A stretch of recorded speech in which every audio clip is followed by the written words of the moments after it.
हमने पिछले वीडियो में बात की थी क्रॉस बॉर्डर डेटा ट्रांसफर्स की और इस वीडियो में हम बात करेंगे स्टैंडर्ड कॉन्ट्रेक्चुअल क्लॉजेज की। कुछ ऐसे रूल्स और क्लॉजेज जो आपके एग्रीमेंट में होने चाहिए जब आप यूरोपियन यूनियन के किसी यूजर की इंफॉर्मेशन कहीं बाहर भेज रहे हैं, नॉन यूरोपियन कंट्रीज में भेज रहे हैं। मेरे यूट्यूब चैनल पे आपका स्वागत है जिसपे आप रोज डेटा प्राइवेसी पे नया कंटेंट देखते हैं। आइए आज बात करें कि स्टैंडर्ड कॉन्ट्रेक्चुअल क्लॉज क्या है।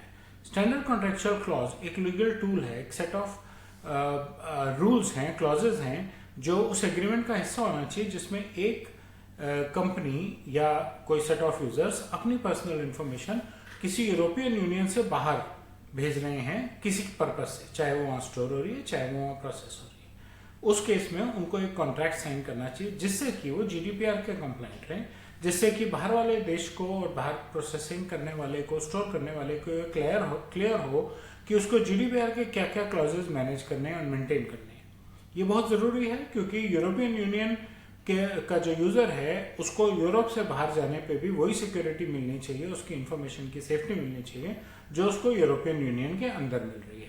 और इन क्लॉजेस से उन्हें ये मदद मिलती है कि वो जीडीपीआर कंप्लायंट रहते हैं, उन्हें एक स्टैंडर्डाइज डेटा प्राइवेसी की प्रोटेक्शन मिलती है। इसके की एलिमेंट्स क्या हैं? दो किस्म के कॉन्ट्रैक्ट हैं। एक है कंट्रोलर टू कंट्रोलर, यानी कि आप खुद एक कंट्रोलर हैं, आपके पास डेटा रहता है, आपके कंट्रोल में है और आप उसको अपने पास स्टोर भी करते हैं। और टू कंट्रोलर का मतलब है कि जिस कंपनी में आप डेटा भेज रहे हैं जो आपके देश से बाहर कहीं है, यूरोपियन यूनियन से बाहर कहीं है, वो भी डेटा सिर्फ स्टोर करने के लिए जा रहा है। आप एक क्लाउड सर्विस प्रोवाइडर जो कि नॉन यूरोपियन है, उसके वहां पे यूरोपियन नेशन का डेटा रख रहे हैं तो एक एससीसी क्लॉज होना चाहिए वहां पे।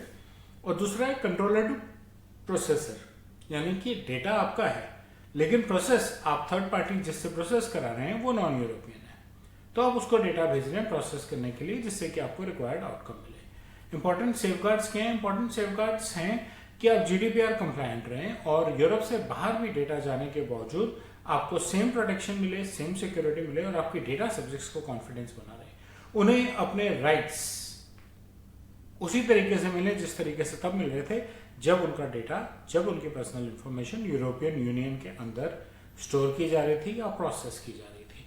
उनको वो लीगल प्रोटेक्शन भी मिले जो जीडीपीआर के अंदर यूरोपियन यूनियन में मिल रही थी, जिससे कि सिर्फ इसलिए कि आप प्रोसेसिंग बाहर से करा रहे हैं, एक यूजर का एक्सपीरियंस में कोई चेंज ना आए, यूजर को कुछ डिफरेंट ना लगे, कुछ अलग ना लगे।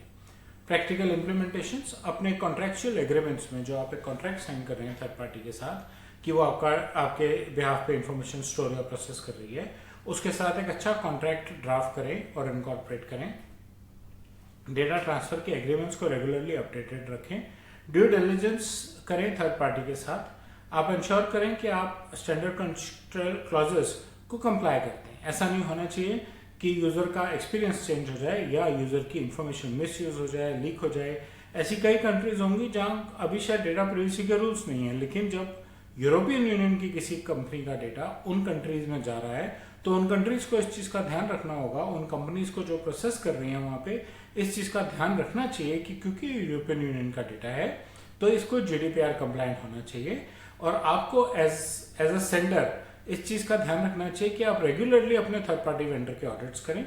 आप इंश्योर करें कि वो अपनी local data compliances, data privacy compliances को मीट कर रहा है और जीडीपीआर के भी नॉर्म्स को मीट कर रहा है, कंप्लाई कर रहा है, रेगुलेटर्स के पास जा रहा है, जरूरी नहीं है लेकिन नॉर्म्स को मीट कर रहा है। और आपको रेगुलर ऑडिट करने चाहिए उनके, जिससे आपको और आपके यूजर को ये तसल्ली रहे कि उनकी इंफॉर्मेशन गलत तरीके से इस्तेमाल नहीं हो रही और आउट ऑफ यूरोप जाके उनकी इंफॉर्मेशन को कोई रिस्क नहीं है। स्टैंडर्ड कॉन्ट्रेक्चुअल क्लॉजेज भी बदल सकते हैं, उनके अंदर जो आइटम्स हैं, क्लॉजेज हैं, उनको आपको टाइम टू टाइम अपडेटेड रखना चाहिए क्योंकि जीडीपीआर की रिक्वायरमेंट्स यूरोपियन यूनियन में टाइम टू टाइम चेंज होती भी हैं, तो आपको भी एससीसीज को भी accordingly time to time updated रखना चाहिए।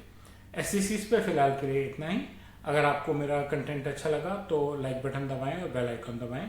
मेरे यूट्यूब चैनल से सब्सक्राइब करें, अपने दोस्तों के साथ भी शेयर करें और अपना फीडबैक कमेंट सेक्शन में शेयर करें। धन्यवाद।